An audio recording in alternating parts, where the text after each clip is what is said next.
নমস্কার বন্ধুরা, শ্রাবণী রান্নাঘরে আপনাদের সবাইকে স্বাগত জানিয়ে আমি আবারও একটা রান্নার ভিডিও নিয়ে আপনাদের সামনে চলে এসেছি। আজকের আমি আপনাদের গাজর দিয়ে একটা অসাধারণ রেসিপি বানিয়ে দেখাবো। আশা করি আপনাদের ভালো লাগবে। তার জন্য কিন্তু আমার পুরো ভিডিওটা দেখতে হবে। আর দেখা শুরু করার আগে একটা লাইক দেবেন আর সুন্দর একটা কমেন্ট করতে কিন্তু ভুলবেন না। তাহলে চলুন আজকের আমি গাজর দিয়ে কি বানাই সেটা আপনারা একবার দেখে নিন। গাজরের এই রেসিপিটা বানানোর জন্য দেখুন এখানে আমি গাজরটাকে কিন্তু দু রকমভাবে কেটে নিয়েছি। একটা আমি দেখুন খুব ভালোভাবে খোসাটা ছাড়িয়ে ধুয়ে গ্রেট করে রেখেছি। আপনারা দেখতেই পাচ্ছেন, দেখে বুঝতেই পাচ্ছেন যে এটা কিন্তু আমি গ্রেট করে রেখেছি। আর এটা কিন্তু আমি ছোট গ্রেটার নিয়েছি, সেই ছোট গ্রেটার দিয়ে এটা গ্রেট করে রেখেছি।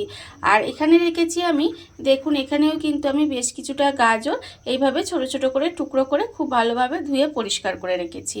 এবারে আমি প্রথমে একটা মিক্সিং জার নিয়ে নেব। মিক্সিং জারের মধ্যে আমি দেব এখানে যে গাজরগুলো আমি এখানে ছোট ছোট টুকরো করে কেটে রেখেছি, সেই গাজরগুলো কিন্তু মিক্সির মধ্যে দিয়ে দেব। গাজরগুলো আমি এখানে মিক্সির মধ্যে দিয়ে দিলাম। এবার আমি এর মধ্যে দিয়ে দেব দুধ। এখানে আমি অল্প একটু দুধ রেখেছি, সেই দুধটা দিয়ে এবারে খুব ভালোভাবে পেস্ট করে নিতে হবে। গাজরটা আমি এখানে মিক্সির মধ্যে দিয়ে খুব ভালোভাবে পেস্ট করে নিয়েছি। দেখুন এটা কিন্তু ভালোভাবে পেস্ট হয়ে গেছে। এবারে আমি এটা একটা বাটির মধ্যে আলাদা করে ঢেলে নেব। এই যে পেস্টটা করেছি এটা কিন্তু এখানে আমি একটু ঢেলে রেখে দেব।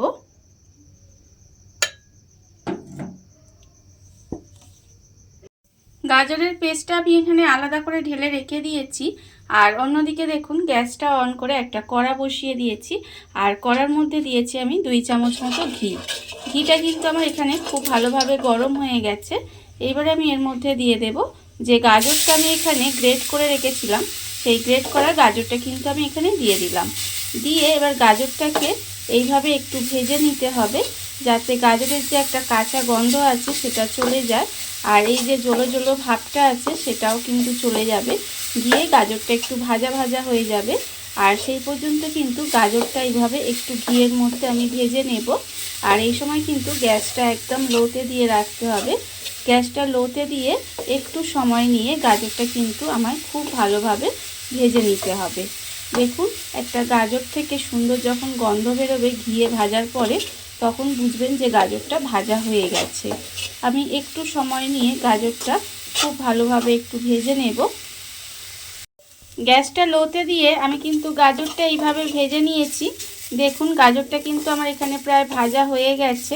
আপনারা দেখতেই পাচ্ছেন গাজরের যে একটা জলো জলো ভাব ছিল সেটা কিন্তু এখন আর নেই। আর গাজরের কালারটাও চেঞ্জ হয়ে গেছে, চেঞ্জ হয়ে ভাজার একটা সুন্দর গন্ধ বেরোচ্ছে। যখন দেখবেন এইভাবে গাজরটা ভাজা হয়ে গেছে তখন আমি এর মধ্যে দিয়ে দেব এখানে আমি দুধ রেখেছি। এটা আমার কিন্তু আগে থেকে জাল দেওয়া আছে দুধটা। আমি এখানে 500 গ্রাম দুধ রেখেছি।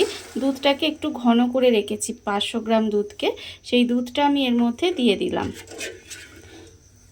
দিয়ে এইভাবে খুব ভালোভাবে মিশিয়ে দেব। মিশিয়ে এইভাবে একটু রান্না হতে দেব। অনেক সময় দেখবেন বাচ্চারা কিন্তু গাজর খেতে চায় না। আপনারা যদি গাজরটাকে এইভাবে রান্না করে দেন তাহলে দেখবেন ওরা কিন্তু অনায়াসে খেয়ে নেবে। আর এটা আমি কি বানাচ্ছি বলুন তো আজকের আমি বানাচ্ছি গাজরের পায়েস। এবার এই গাজরটাকে এইভাবে একটু কিছুক্ষণ রান্না হতে দেব। গাজরটা দিয়ে আমি কিন্তু প্রায় 8 থেকে 10 মিনিট মতো এইভাবে একটু রান্না হতে দিয়েছিলাম। দেখুন এর ফলে কিন্তু যে গাজরটা আমি গ্রেট করে রেখেছিলাম সেই গাজরটা কিন্তু খুব ভালোভাবে এখানে সেদ্ধ হয়ে গেছে। আর যখন দেখবেন এই গাজরটা সেদ্ধ হয়ে গেছে তখন কিন্তু এর মধ্যে দিয়ে দেব আমি এখানে যে গাজরটা আমি দুধ দিয়ে পেস্ট করে রেখেছিলাম, সেই গাজরের পেস্টটা কিন্তু আমি এর মধ্যে ঢেলে দিলাম। গাজরের পেস্টটা আমি এর মধ্যে দিয়ে দিলাম। দিয়ে এটা কিন্তু আবারও আমি খুব ভালোভাবে মিশিয়ে দেব। মিশিয়ে দিয়ে এইভাবে কিন্তু আবারও কিছুক্ষণ রান্না হতে দেব। দেখুন খুব ভালোভাবে কিন্তু এটা মিশিয়ে দিয়েছি আমি। মিশিয়ে এইভাবে আবারও কিছুক্ষণ রান্না হতে দেব। গাজরের পেস্টটা দিয়ে আমি কিন্তু আবারও 5 মিনিট মতো এইভাবে একটু রান্না করে নিয়েছিলাম। দেখুন এটা কিন্তু অনেকটাই ঘন হয়ে গেছে। এবারে আমি এর মধ্যে দিয়ে দেব চিনি। এখানে আমি হাফ বাটি মতো চিনি রেখেছি, সেই চিনিটা আমি এখানে দিয়ে দিলাম। কতটা মিষ্টি আপনারা খাবেন সেটা বুঝে কিন্তু চিনিটা আপনারা ব্যবহার করবেন।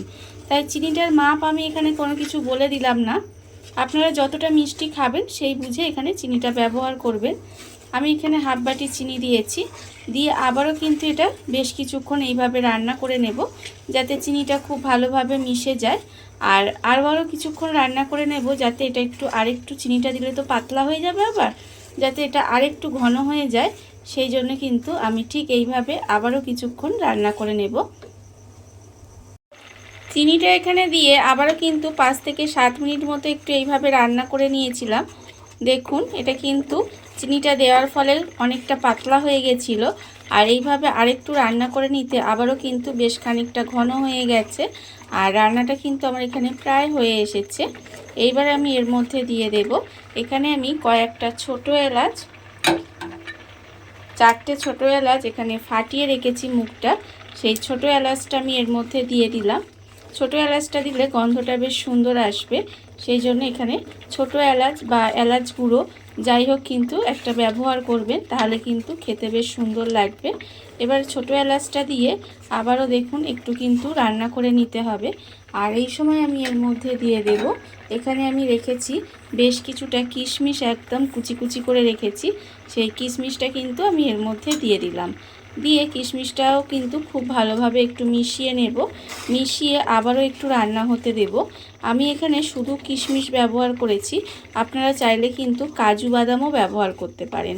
বেশ কিছুটা কাজু বাদাম যদি আপনারা এর মধ্যে দিয়ে দেন, দেখবেন তাতেও কিন্তু খেতে বেশ ভালো লাগবে। এবারে আমি এইভাবে আরও 5 মিনিট মতো একটু রান্না করে নেব। কিশমিশটা দিয়ে আমি কিন্তু আবারও 5 মিনিট মতো একটু রান্না করে নিয়েছিলাম। দেখুন রান্নাটা কিন্তু আমার এখানে কমপ্লিট হয়ে গেছে। আর এটা কিন্তু এরকম ঘনত্বেরই আমি রেখে দেব, তার কারণ ঠান্ডা হলে এটা কিন্তু আর একটু ঘন হয়ে যাবে, তাই এর থেকে বেশি ঘন কিন্তু আমি আর করব না। দেখুন রান্নাটা কিন্তু আমার এখানে রেডি হয়ে গেছে। এইবারে আমি গ্যাসটা অফ করে দেব। দেখুন বন্ধুরা, বাড়িতে থাকা কত অল্প উপকরণে, কত অল্প সময়, কত সুন্দর একটা গাজরের রেসিপি বা গাজরের পায়েস যাই বলেন না কেন তৈরি হয়ে গেছে, আপনারা দেখতেই পেলেন। আর এটা কিন্তু খেতে অসম্ভব সুন্দর হয়।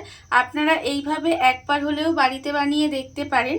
আর এই ভিডিওটা যদি আপনাদের ভালো লেগে থাকে, আপনারা যদি ফেসবুক থেকে দেখে থাকেন পেজটি ফলো করে দেওয়ার অনুরোধ রইল, আর যদি ইউটিউব থেকে দেখে থাকেন চ্যানেলটি সাবস্ক্রাইব করে নেওয়ার অনুরোধ রইল। তাহলে চলুন ভিডিওটা আমি এখানেই শেষ করছি। আপনারা সবাই ভালো থাকবেন, সুস্থ থাকবেন। আবারও হাজির হব নতুন কোনো রান্না নিয়ে।